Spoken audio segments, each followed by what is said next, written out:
Bonsoir, ravi d'être en votre compagnie pour ce flash d'information sur RTI2. Hier jeudi 1er mai était le jour de la célébration de la fête du travail, jour de bilan et de revendication pour les centrales syndicales. Le travail qui rend indépendant, autonome, et nos reporters ont donc voulu savoir si le travailleur qui perçoit 75 000 francs CFA, valeur du SMIC, en Côte d'Ivoire, peut-il joindre les deux bouts? Ils se sont donc rendus dans la commune de Cocody et dans la commune du Plateau à la primature où se déroulait la célébration officielle de la fête du travail. Et c'est Théodore Zouzou, Gitonian et Sidiki Ouattara. Cocody Danga. C'est ici qu'Ange Raïssa travaille. La responsable de cette unité de production d'amuse-bouche ou de jus bio où elle offre ses services lui octroie une rémunération journalière. Je suis payée par jour 2000, si ça marche bien, fait 2500. Dans le mois, 60 000 francs comme ça. Un salaire qui n'atteint pas 75 000 francs, le salaire minimum interprofessionnel garanti, SMIG, en vigueur en Côte d'Ivoire depuis le 1er janvier 2023.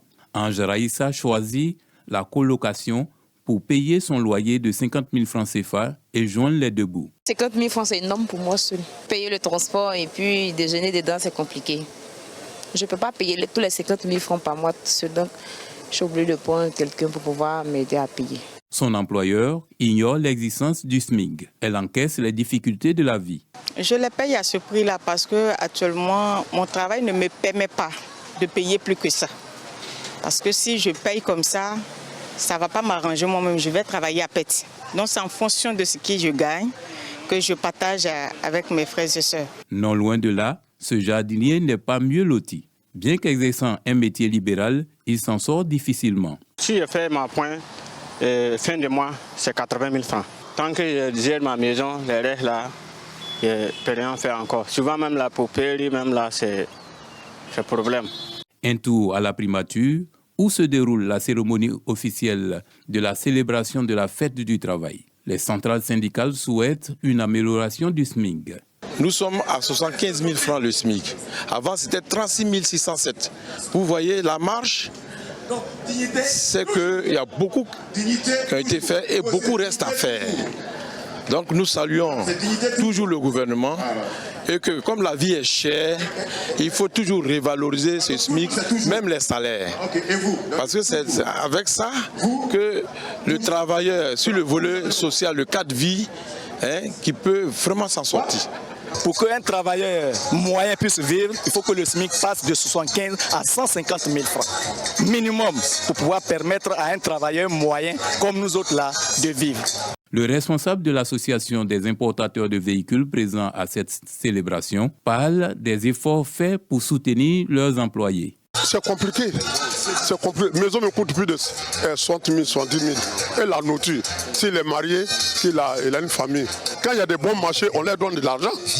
On peut maçonner ça. Aujourd'hui, il est difficile de vivre avec le SMIC en Côte d'Ivoire. La cherté de la vie n'arrange pas les choses. Les travailleurs, tous secteurs confondus, plaident pour son augmentation.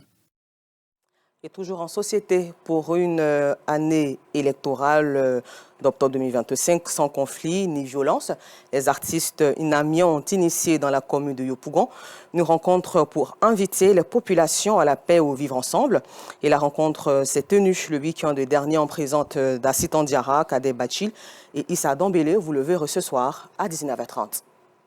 À la page sport, un championnat des juniors de rugby initié par l'association Ouara 15 en partenariat avec la mairie d'Adjamé et la ville de Salaise en France a été lancé ce 26 avril 2025 et l'apothéose du tournoi a eu lieu à l'INJS de Makori et a réuni 8 pays de la sous-région. Les détails aussi avec Clément Boko ce soir.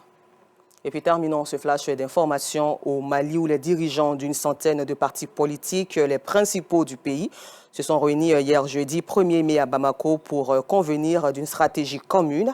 Les autorités de transition ont initié la mise en œuvre des recommandations issues des concertations et des forces vives qu'elles avaient orchestrées et qui prévoient notamment la dissolution de tous les partis existants et l'installation du général Assimi Goïta à la tête du pays sans élection.